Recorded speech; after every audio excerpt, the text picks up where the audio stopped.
जब बारिश हो तब कुएं में पानी नहीं आता है, वो तो अपनी जमीन से ही भर जाता है। उसके पास अपनी भीतर की ही शांति है।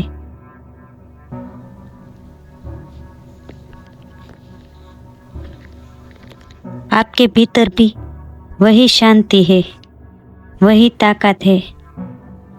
बस अपने भीतर झांकिए।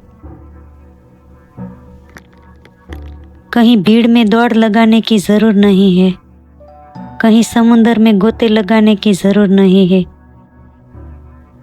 समुंदर के मोती भीतर ही है।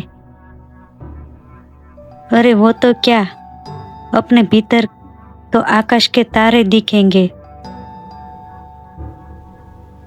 बस इसके लिए हमें हमारे भीतर झांकना है और अपना ख्याल रखना है।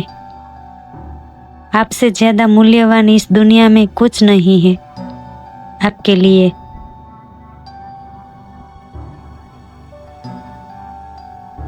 झांकीને જો તારા અંતરમાં,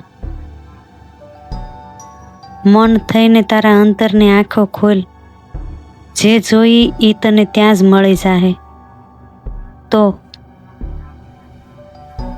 પૂર્ણ કોઈ નથી, માટે શૂન્ય થાવું છે।